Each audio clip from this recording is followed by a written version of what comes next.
خير الخلق كلهم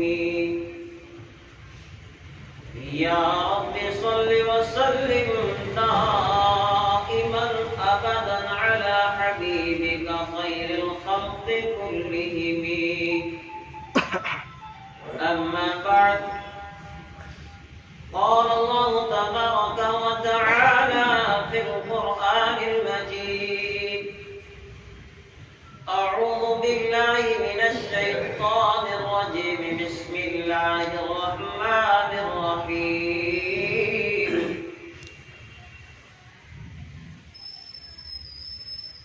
وعد الله الذين آمنوا منكم وعملوا الصالحات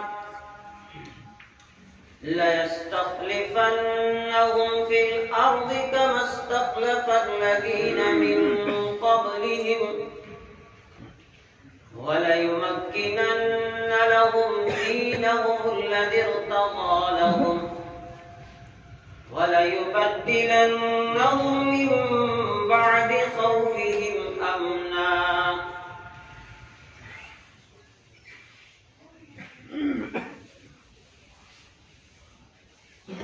صدق الله العظيم.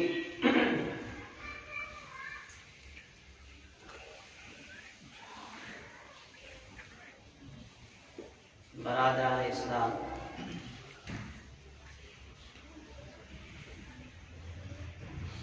اللہ تبارک و تعالیٰ نے آج پھر اپنا فضل کیا، مجھے اور آپ کو اپنے گھر میں بلایا. دعا فرمائے کہ اللہ تبارک و تعالیٰ میرا اور آپ کا آنا قبول فرمائے.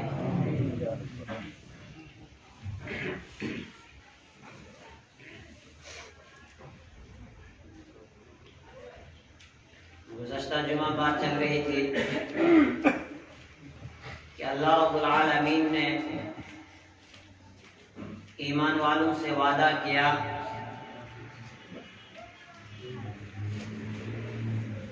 کہ میں ضرور بھی ضرور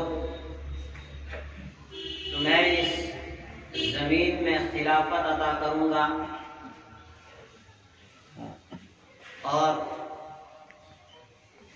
جس خوف اور جس ڈر میں تم زندگی گزار رہے ہو اس ڈر اور اس خوف کو تمہارے لیے امن میں تبدیل کر دوں گا.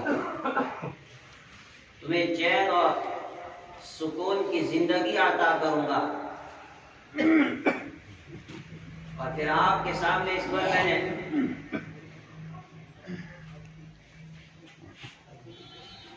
حضرت سعید بن عامر رضی اللہ تعالی عنہ کا واقعہ بیان کیا تھا کہ جب اللہ نے وہ وعدہ سچ کر دکھایا، ایمان والوں کو خلافت ملی.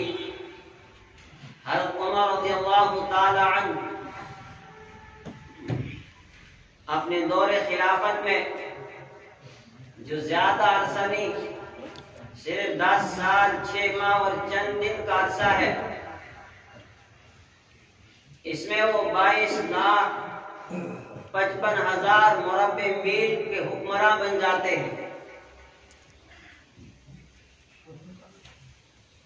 اور حضرت سعید بن عامر جو ایک صوبہ کے گورنر ہیں، جب انہوں نے اپنے حالات بیان کیے کہ میں کن حالات میں زندگی گزارتا ہوں کہ وقت کا گورنر ہو کے پہننے کے لیے صرف ایک کرتا جسے ہفتے میں ایک دن دھوتے ہیں اور پھر بقیہ دن اسی کو پہن کر لوگوں کے کام سننے کے لیے نکلتے ہیں، جو دن میں مخلوق کی خدمت میں لگے ہوئے ہیں، رات خالق کے سامنے سر و سجود ہو کر گڑ گڑا رہے ہیں، جو ہر وقت اللہ کی یاد میں آنسو بہا رہے ہیں. میرے ایمانی بھائیوں، یہ اس وقت کے حکمراں تھے، یہ اس وقت کے گورنر تھے جن کی زندگی اتنی سادہ، جو خوف خدا میں رہتے ہوئے اپنی زندگی گزار رہے تھے۔ حضرت ابو بکر صدیق رضی اللہ تعالی عنہ جو رحمت دو عالم صلی اللہ علیہ وسلم کے سب سے پہلے جانشین بنے، جنہوں نے رحمت دو عالم صلی اللہ علیہ وسلم کی حیات طیبہ میں آپ صلی اللہ علیہ وسلم کے مصلی پر کھڑے ہو کر اس امت کی امامت فرمائی۔ 17 نمازیں اس امت کو رحمت دو عالم صلی اللہ علیہ وسلم کی موجودگی میں آپ کی حیات طیبہ میں پڑھائی۔ جب یہ اللہ کے رسول صلی اللہ علیہ وسلم کے جانشین بنے، جب یہ خلیفہ بنے، وقت کے حکمراں ہیں، دن میں لوگوں کی باتوں کو سنتے ہیں، لوگوں کے مسائل حل کرتے ہیں، راتوں کو مدینہ کی گلیوں میں گھومتے ہیں کہ کوئی پریشان حال تو نہیں ہے، راتوں کو لوگوں کے گھروں کی حفاظت کر رہے ہیں۔ ایک دن ایک لسٹ حضرت ابو بکر صدیق رضی اللہ تعالی عنہ نے جاری کی، جس میں نام تھے کہ فلاں کمزور بندہ ہے، فلاں وہ بھوڑیا ہے، فلاں وہ ہے۔ ان کی خدمت کے لیے کچھ افراد کو متعین کر دیا گیا کہ فلاں جگہ خدمت کے لیے وہ جائے گا، فلاں جگہ وہ۔ دیکھا کہ مدینے میں ایک غریب بھوڑیا تھی جو بیوہ تھی، جو کمزور تھی، جس کا کام کرنے والا کوئی بھی نہیں تھا۔ اس کے نام کے آگے دیکھا کہ کوئی نام نہیں لکھا ہوا ہے، خالی جگہ ہے۔ حضرت عمر رضی اللہ تعالی عنہ نے سوچا کہ آخر یہ راز کیا ہے، اس بھوڑیا کے نام کے آگے کسی کا نام نہیں، آخر اس بھوڑیا کی خدمت کے لیے کون جاتا ہے، کون اس کے گھر کی صفائی کرتا ہے، کون اس کے گھر میں پانی بھر کے لا کر دیتا ہے۔ ایک دن حضرت عمر رضی اللہ تعالی عنہ نے سوچا کہ آج میں جاؤں گا اور اس بھوڑیا کی خدمت کروں گا۔ جب صبح کو پہنچے، سلام کی، دروازے پر دستک دی، دروازہ کھٹکھٹایا، بوڑھی ماں میں خادم ہوں، پانی لانا ہے، کوئی کام ہے تو بتا دو۔ بوڑھی ماں نے کہا کہ نہیں، اللہ کا ایک نیک بندہ آ کے صفائی بھی کر کے چلا گیا، پانی بھر کے بھی چلا گیا۔ حضرت عمر رضی اللہ تعالی عنہ پریشان کہ یہ کون بندہ ہے۔ دوسرے دن جا کر فجر سے پہلے ہی کہا کہ آج میں اس سے پہلے ہی چلا جاؤں گا۔ جب گئے پھر دستک دی، آواز دی کہ بوڑھی ماں خدمت کے لیے حاضر ہوں، تو اللہ تجھے جزائے خیر دے، اللہ کا ایک نیک بندہ آ کے چلا گیا، اس نے سارا کام کر لیا۔ تیسرے دن پھر حضرت عمر رضی اللہ تعالی عنہ رات کو ہی جا کر بیٹھ جاتے ہیں کہ آج دیکھتا ہوں کہ کون وہ شخص ہے جو رات کو آ کے یہاں صفائی بھی کر لیتا ہے اور پانی بھی بھر دیتا ہے، آخر وہ ہے کون؟ جب آئے اور چھپ گئے، اب دیکھتے رہے اور ایک شخص کو آتے ہوئے دیکھا، چہرے پہ چادر لٹکائی ہوئی ہے، اور وہ گئے گھر میں جھاڑو لگایا، برتن لائے، پانی بھر کر وہاں پہنچایا۔ حضرت عمر رضی اللہ تعالی عنہ کہتے ہیں کہ میں نے پہلے پہچانا نہیں، چہرے پہ چادر رکھی ہوئی تھی، لیکن جب کام سے فارغ ہو کر نکلے میں نے فوراً ان کی چادر کو کھینچا، میں نے کہا کہ میں عمر ہوں، بتاؤ تم کون ہو جو رات کو آ کے اس طرح صفائی کر کے اور پانی بھر کے جا رہا ہے۔ جس وقت حضرت ابو بکر صدیق رضی اللہ تعالی عنہ نے اپنے چہرے سے چادر ہٹائی، میرے ایمانی بھائیو، عمر رضی اللہ تعالی عنہ نے جب دیکھا کہ یہ وقت کا خلیفہ ہے، یہ وقت کا حکمراں ہے، جو اس طریقے سے رات کو آ کر چھپ چھپ کے کمزوروں اور بے بسوں اور غریبوں کے گھر میں اس طرح خدمت کر رہا ہے، جھاڑو لگا رہا ہے، پانی بھر رہا ہے۔ عمر رضی اللہ تعالیٰ عنہ کے پاس کوئی جواب نہیں رہا، وہ پریشان ہو گئے۔ میرے ایمانی بھائی، یہ وہ حکمراں تھے، اسی لیے اللہ کے رسول صلی اللہ علیہ وسلم نے فرمایا تھا کہ ایک وقت جب تمہارے حکمراں نیک لوگ ہوں گے، حضرت ہریرہ رضی اللہ تعالیٰ عنہ کی حدیث ہے، فرمایا کہ جب تمہارے حکمراں نیک لوگ ہوں گے اور تمہارے اس وقت تمہارے جو مالدار لوگ ہوں گے وہ سخی ہوں گے، وہ اپنا مال لوگوں پر لٹا دیں گے، غریبوں کے لیے اپنا مال خرچ کریں گے، اور اس وقت فرمایا تمہارے آپسی معاملات آپس کے مشورے سے حل ہو جائیں گے، اور اس وقت جو ہے تمہارے لیے زمین کا بات جو ہے ظاہر باطن سے اچھا ہے، یعنی زمین پہ چلے جانے سے اچھا زمین پر رہنا ہے۔ اس وقت وقت تم چین و سکون کی زندگی گزارو گے، ہر طرف امن ہی امن ہوگا، اور اس وقت تم آرام کی زندگی بسر کرو گے۔ لیکن ایک وہ وقت آئے گا کہ جب تمہارے حکمراں شریر ہوں گے، جب تمہارے حکمراں مخلوق کے بدترین لوگ ہوں گے۔ فرمایا اس وقت کے پھر مالدار بھی بخیل ہوں گے، اس وقت مال بخیلوں کے پاس چلا جائے گا کہ جو اس مال کے اوپر سانپ کی طرح بیٹھ جائیں گے، اور پھر یتیموں کا حق مارا جائے گا، پھر غریبوں کا حق مارا جائے گا، پھر مسکینوں کا حق مارا جائے گا، اور تمہارے آپس کے جو معاملات ہوں گے وہ آپسی مشورے سے حل نہیں ہوں گے، بلکہ پھر ملکی نظام کا مشورہ عورتوں کے سپرد چلا جائے گا۔ عورتیں تمہارے ان مسائل کے بارے میں مشورہ کریں گے، اور ان کے مشورے سے جو وہ احکام نافذ کیے جائیں گے۔ فرمایا اس وقت تمہارے لیے تم زمین کے اوپر رہنے سے، زمین کے ظاہر سے زمین کا باطن بہتر ہوگا۔ میرے ایمانی بھائیوں، آپ موجودہ وقت میں آپ نظر ڈالیے کہ ہم کن حالات سے گزر رہے ہیں۔ وہ جو رحمت دو عالم صلی اللہ علیہ وسلم آج سے 1450 سال پہلے ہمیں پیشن گوئی دے کر گئے کہ امت پر ایسا وقت آنے والا ہے، اور پھر ساتھ میں اللہ کے رسول صلی اللہ علیہ وسلم نے فرمایا، لوگوں تمہارا حال کیا ہوگا اس وقت کہ جب تمہارے اوپر تمہارا دشمن اس طرح ٹوٹ پڑے گا جس طرح بھوکا آدمی کھانے کے تھالی اس کے سامنے رکھ دو، اس دسترخوان پر اس تھالی پر جس طرح وہ ٹوٹ پڑتے ہیں، اس طرح ساری دنیا کے دشمن، ساری دنیا کی باطل قوتیں، باطل طاقتیں تمہارے اوپر ٹوٹ پڑیں گی۔ اس وقت صحابہ نے رسول اکرم صلی اللہ علیہ وسلم سے سوال کیا، پوچھا، اے اللہ کے رسول صلی اللہ علیہ وسلم، کیا ہم اس وقت تعداد میں کم ہوں گے؟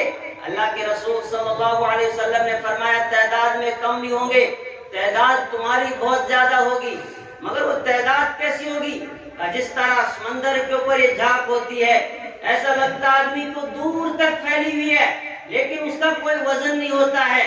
اسی طرح تمہاری تعداد بہت زیادہ ہوگی، مگر تمہارے دشمن کے دلوں میں تمہارا رعب نہیں ہوگا، تمہاری حیثیت اور وقار بالکل ختم ہو جائے گی، لوگ تمہیں حقارت کی نظر سے دیکھنے لگ جائیں گے۔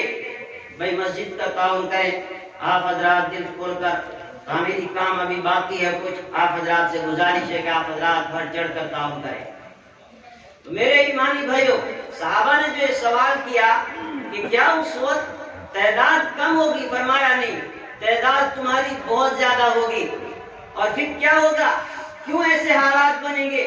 کیوں ہماری عزت اور ہماری وقارت لوگوں کے دلوں سے نکل جائے گی، اور ہم تنکوں کی طرح رہ جائیں گے، سمندر کی جھاگ کی طرح کم حیثیت اور بے وزن ہو جائیں گے؟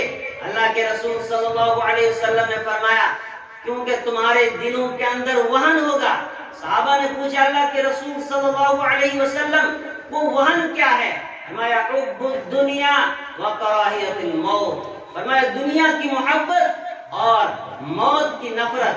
فرمایا جب تمہارے دلوں کے اندر دنیا کی محبت بیٹھ جائے گی اور تم موت سے نفرت کرنے لگ جاؤ گے، بس تمہاری حیثیت سمندر کی اس جھاگ کی طرح ہو جائے گی، تم بے وزن ہو جاؤ گے، اور پھر وہ تمہارا دشمن اور ساری دنیا کی باطل قوتیں، ساری دنیا کی باطل طاقتیں تمہارے اوپر بھوکوں کی طرح ٹوٹ پڑیں گے۔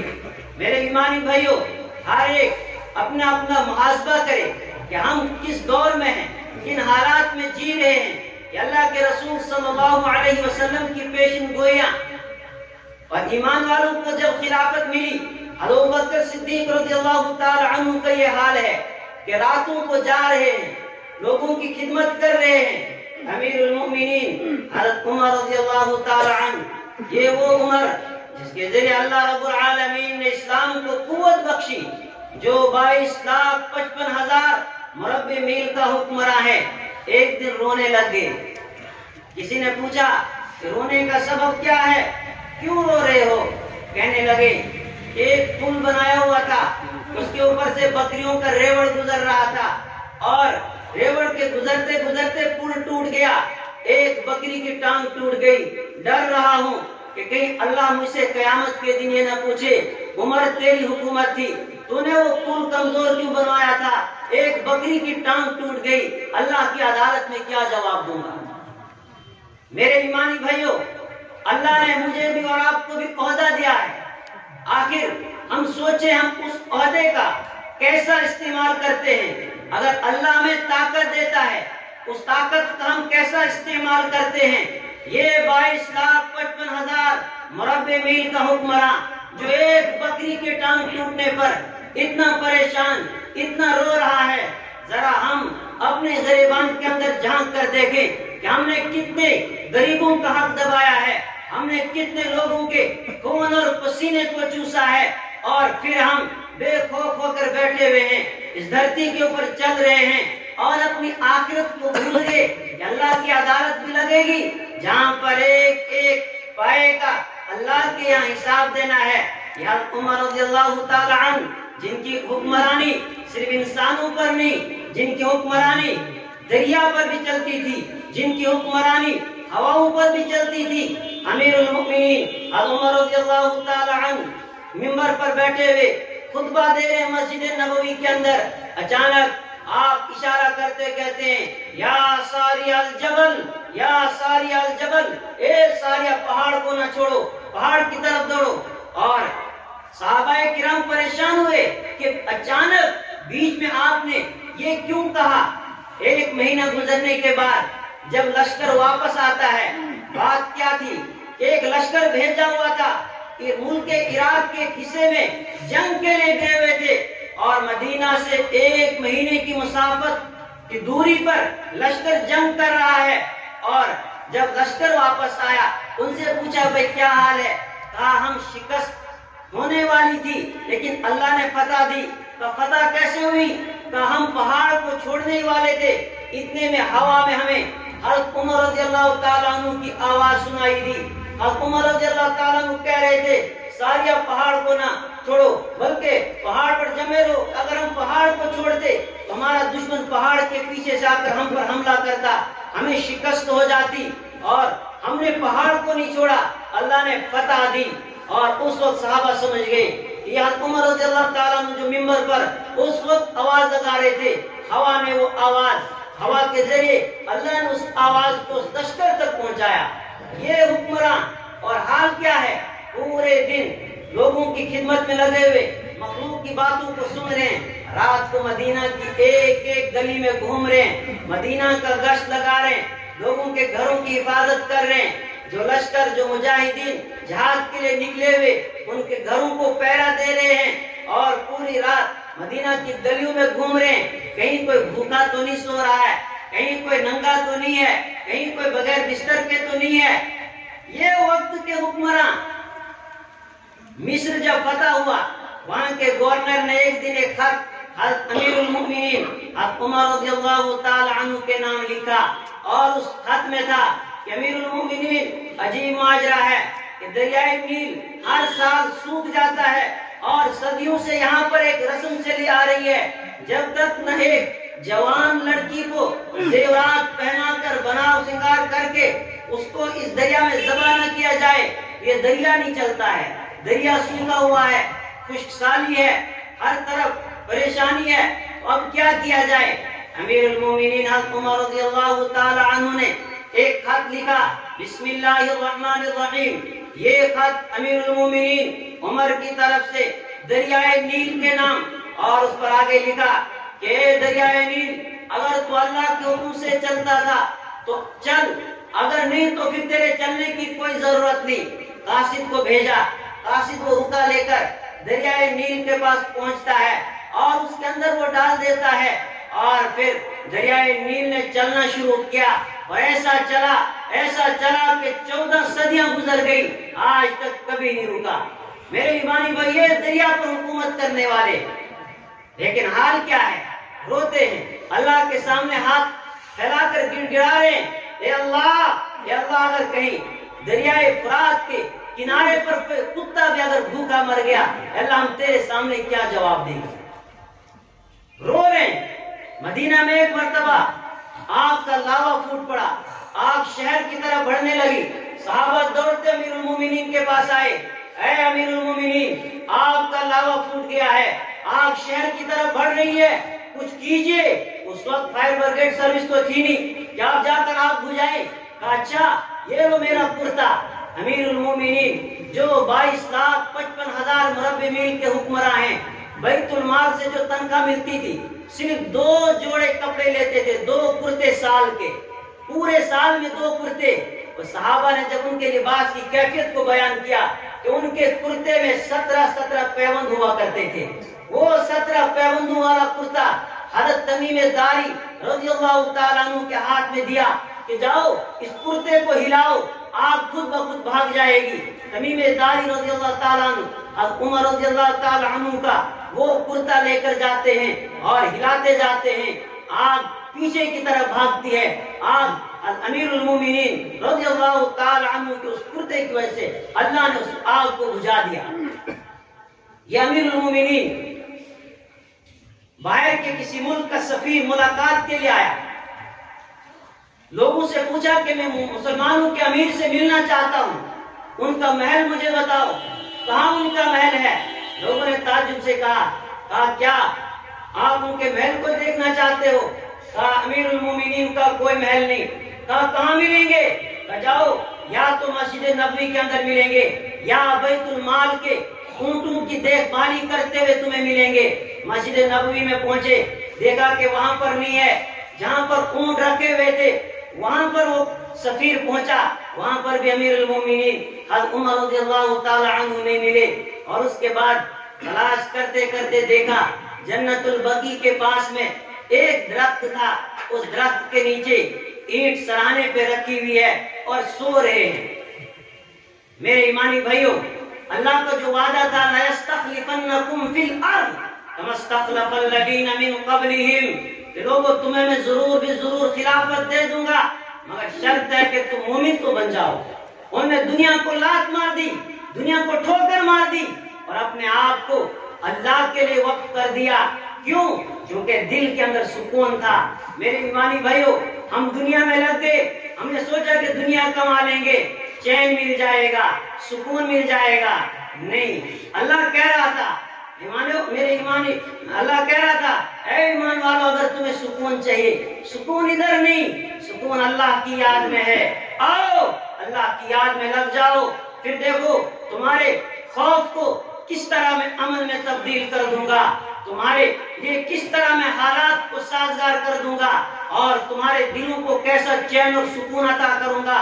الا بذکر اللہ تطمئن القلوب، بولو آؤ تو صحیح، دلوں کا چین چاہتے ہو، دلوں کا سکون چاہتے ہو، آؤ تو صحیح، دلوں کے چین اور سکون کو تلاش کرنا ہے، کدھر ملے گا؟ اللہ کی یاد میں تمہارے لیے میں نے سکون رکھا ہے۔ یہ دنیا تمہیں سکون نہیں پہنچا سکے گی، یہ دنیا کیا سکون پہنچا سکے گی،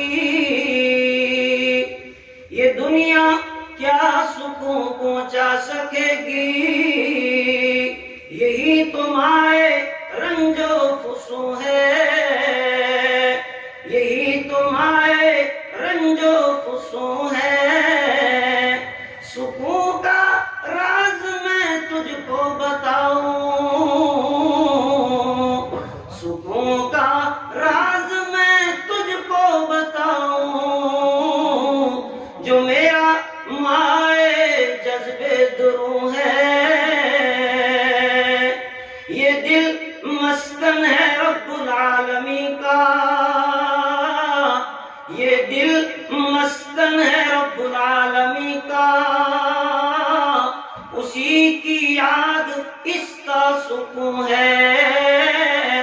او مومن، تو سکون کی تلاش میں ہے، سکون کار اور بنگلے میں نہیں ہے، سکون مال و دولت میں نہیں ہے، تو مال و دولت کی حرص میں اپنے مالک کی ناراضگی بھول نہ لے، تو اپنے رب کو اس دنیا کے ناراض نہ کر۔ اگر تجھے سکون چاہیے تو سن لے، یہ دل مسکن ہے رب العالمین کا۔ فرمایا تیرا رب تیرے دل میں رہتا ہے، تو اس رب کو یاد کر، اسی کی یاد اس کا سکون ہے۔